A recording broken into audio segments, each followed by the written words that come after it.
राष्ट्र सर्वप्रथम राष्ट्र सर्वप्रथम राष्ट्र सर्वप्रथम राष्ट्र सर्वप्रथम राष्ट्र सर्वप्रथम की बात कार्यक्रम में आप सभी राष्ट्रवासियों का हार्दिक स्वागत है। रक्षा मंत्री राजनाथ सिंह लखनऊ दौरे पर हैं। लखनऊ में आत्मनिर्भर भारत पर संगोष्ठी को रक्षा मंत्री राजनाथ सिंह ने संबोधित किया। इस दौरान उन्होंने जोर देते हुए कहा कि देश आत्मनिर्भर भारत के संकल्प के साथ हर क्षेत्र में आगे बढ़ रहा है। उन्होंने कहा कि आज जब तकनीक का नाम नया योद्धा युद्ध में आया है, तब हमें और आगे बड़ा सोचने की आवश्यकता है। जमीन से लेकर आसमान तक, कृषि मशीन से लेकर क्रायोजेनिक इंजन तक, हर क्षेत्र में भारत आत्मनिर्भर बनने की ओर अग्रसर है।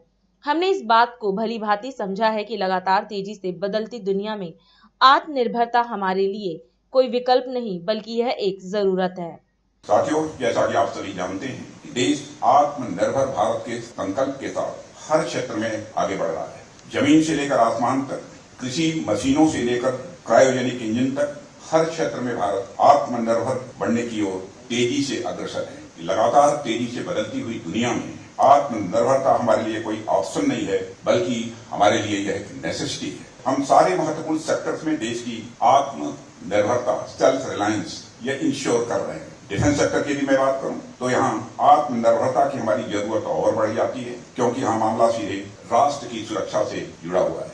साथियों, सैन्य संबंधित साजो सामान, सेना की जब भी बात आती है तो इसमें भारत जैसे देश का आत्मनिर्भर होना इसलिए भी ये आवश्यक हो जाता है क्योंकि हम अपनी सीमाओं पर दोहरे खतरे का सामना करने के साथ साथ वारफेयर के नए डायमेंशंस का भी सामना कर रहे हैं। सैन्य आत्मनिर्भरता की यह सीख हमें भारत के इतिहास से तो मिलती ही है, साथ ही आप दुनिया के इतिहास पर भी जब गौर करेंगे तब भी आप यही पाएंगे कि किसी देश के लिए सैन्य क्षेत्र में आत्मनिर्भर होना यह कितना आवश्यक है। किसी भी समाज, राष्ट्र या साम्राज्य का अपनी सुरक्षा के लिए दूसरे लोगों पर निर्भर रहना किसी भी दृष्टि से उचित नहीं होता है।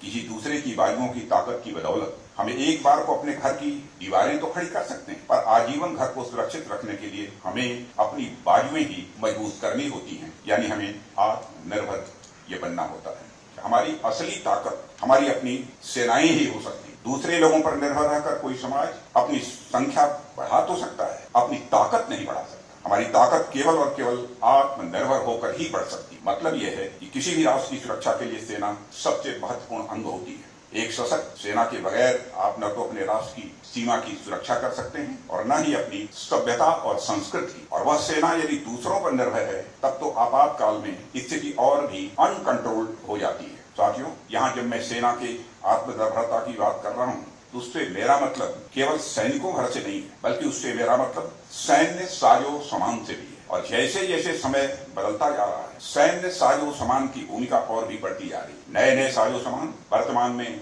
युद्ध लड़ने के तरीकों में बदलाव लाते जा रहे हैं। और आज जब टेक्नोलॉजी नाम का एक नया योद्धा वारफेयर में आ गया है, तब हमें कहीं अधिक आगे बढ़कर सोचने की आवश्यकता है।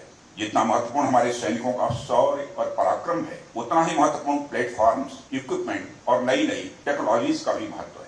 कारगिल वार का उदाहरण लीजिए। जिस समय हमारी सेनाओं को साजो सामान की सख्त जरूरत हुई, उस समय वे देश हमें शांति का पाठ पढ़ाने लगे। जो ट्रेडिशनली हमें हथियार सप्लाई करते आ रहे थे, उन्होंने भी मना कर दिया। कहने का मतलब यह है, जब कोई देश जरूरत के समय पीठ दिखा दे तो कोई भरोसा नहीं। इसलिए अपने आप को मजबूत करने के अलावा हमारे पास कोई दूसरा विकल्प है ही नहीं। इसलिए इतिहास से सीख लेते हुए वर्तमान समय की सबसे बड़ी आवश्यकता है कि सेना के साथ साथ रक्षा संबंधी साजो सामान भी हमारे स्वयं के बनाए हुए हैं। साथियों, आप सभी यहाँ इंटेलेक्चुअल्स बैठे हुए हैं, देश दुनिया की जानकारी रखने वाले लोग आप सब यहाँ पर बैठे हुए हैं। एक चीज आपने गौर किया होगा, दुनिया में क्या एक भी देश ऐसा है जिसका अपना मिलिट्री इंडस्ट्रियल बेस न हो और वह ग्लोबल पावर हो?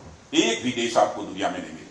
अगर हम डिफेंस मैन्युफैक्चरिंग के क्षेत्र में आत्मनिर्भर होंगे तो इससे कई सारे फायदे होंगे। इससे हमारी सेना तो आत्मनिर्भर होगी ही, लेकिन इसके अलावा भी उसके अन्य कई लाभ हैं। इसके अलावा डिफेंस सेक्टर के क्षेत्र में भी हमें दुनिया के टॉप डिफेंस एक्सपोर्टर में शामिल होना है। इस संकल्प के साथ भी हम अपने कदम आगे बढ़ा रहे हैं। साथियों, यदि दृढ़ संकल्प हो तो सिद्धि जरूर मिलती है। संकल्प यदि हमारा दृढ़ हो और तो निश्चित रूप से वो पूरा होकर रहता है। इसलिए संकल्प से सिद्धि के आदर्श वाक्य के साथ आइए मिलकर भारत को डिफेंस मैन्युफैक्चरिंग में पूरी तरह से आत्मनिर्भर बनाने का हम संकल्प लें। आज हम इस कार्यक्रम में आपसे विदा लेते हैं। आप अन्य खबरों के लिए बने रहे। राष्ट्र सर्वप्रथम, वंदे मातरम, जाग उठा है भारत। राष्ट्र सर्वप्रथम, राष्ट्र सर्वप्रथम, राष्ट्र सर्वप्रथम, राष्ट्र सर्वप्रथम।